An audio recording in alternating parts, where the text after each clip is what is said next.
Hi, I'm Ollie from FitClimb, and today I'm going to show you how to build a fire in the snow. The first step is to find a good flat spot, and if you can't find a good flat spot, you have a shovel or even your hands and knees, you can just kind of make yourself a nice flat platform. I go about 3 feet by 3 feet. Especially if you've got a big group, you want the whole group to be able to sniff the flames. I'm going to show you how to build today is going to be called a squawwood fire. Basically, we're breaking dead branches off the tree. You could also do split wood fires, but I'm not going to show that today. It takes a lot longer to do. Squawwood is pretty fast, easily. The one thing you want to remember when you look for a tree with dead branches, they should break easily. You know it's dead because there won't be any green on the tree. As far as like a branch like this that has green pine needles, that branch is alive, so I'm not going to take it. One, it's bad for the tree. Two, it's not going to be good for your fire. The other thing you want to remember when you're breaking off branches off trees, if you have sunglasses, wear them. Always break away from your eyes, so if you're breaking towards yourself, you can get debris in your eye. So I'm just going to find a small tree, pine tree here, and just start breaking branches off. The key here is to try and be organized, because you're going to have to carry this stuff back to camp with you. Notice I'm also wearing gloves. That's to protect my hair. If something is too thick or strong for me, I'll just leave it alone. Let's try this one here. Got some good wood here.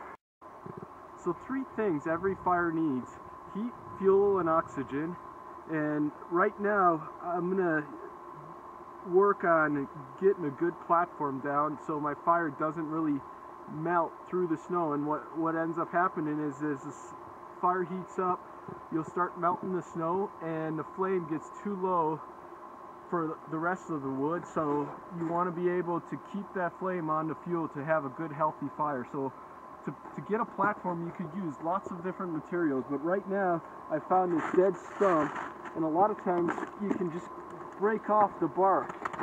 That bark is easy to break off. As a survivor, you're not going to get injured while you're doing that. You could also break pieces of wood off and put those together. But the bigger your platform, the better your fire. The more efficient it's going to be, the easier it's going to be able to build. Sometimes I might break the wood. It's rotted. Leave it alone. Don't worry about it. Just come to another spot and try and get another piece out. And the bigger pieces of the bark that you can get off, the better. Okay, you got your platform, you got your wood, time to start prepping your wood. The main thing to remember is I want to get it into 3 or 4 distinct sizes. This I would call more of a medium size, which is about thumb size in diameter to finger size in diameter. There's also pieces that are pencil size, and I just break those apart, trying to be fairly neat about it and organized, and get my piles. Then you have the bigger sizes, bigger than your thumb size. As you start getting into arm size,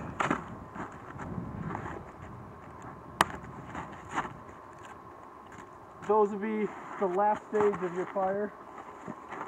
The other thing, if you notice, where in the Pacific Northwest, where there's a lot of moss on this wood, on a dry day like today, this is great stuff.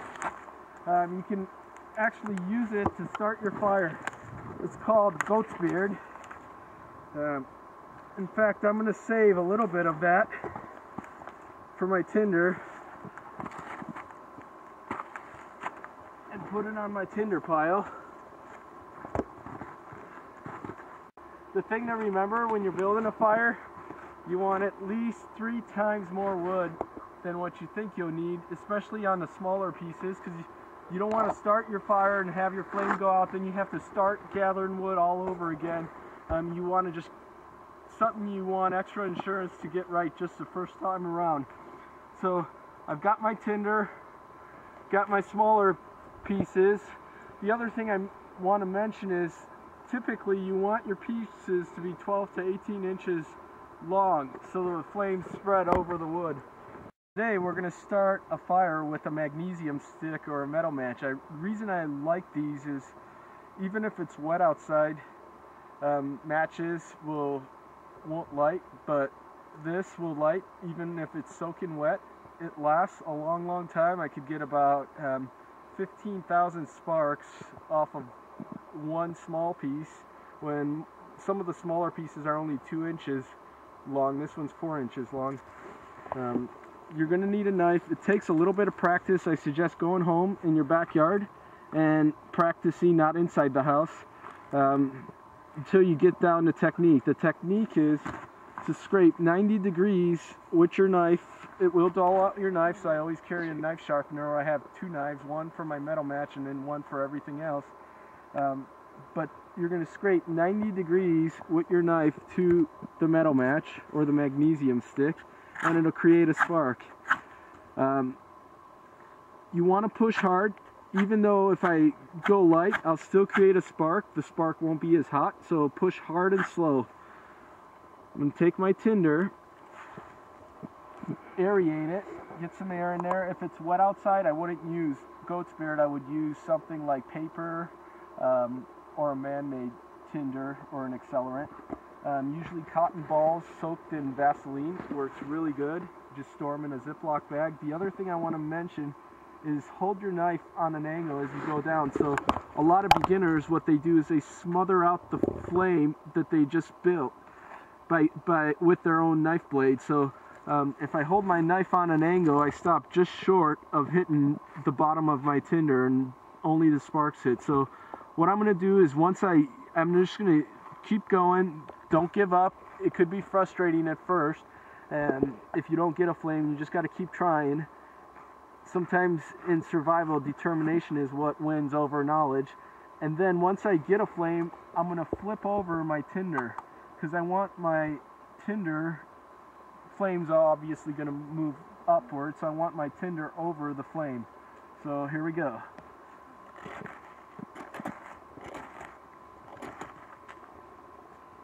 A little bit of smoke, and we got flamage. Don't forget to put away your knife and metal match. A lot of survivors, this is where they lose stuff, in the snow, and then you don't have it for your next fire. If your wood was organized well, you'll have quick access to it. Remember oxygen, so you want to brace. I grab my smaller pieces of wood, set it in there. Not completely flat, so I don't smother out the flame. Be patient. How do I know when to put on more wood? When the flames break through. So as the flames catch the wood, and you'll hear the wood start to crackle, and then the flames break through. That's a good time to take more wood, put on more wood. I just kind of spread it out so there is some dead air space between the wood. Now realize this would be a lot more difficult if it was snowing or raining on me right now. I'd have to take extra steps to get under a tree maybe and keep my wood dry. But if you follow the right principles, it doesn't matter how much rain, you should still be able to get a good fire going. Now I'm ready for my next pieces, and I'm just gonna build a log cabin or a pyramid fire, and that's just putting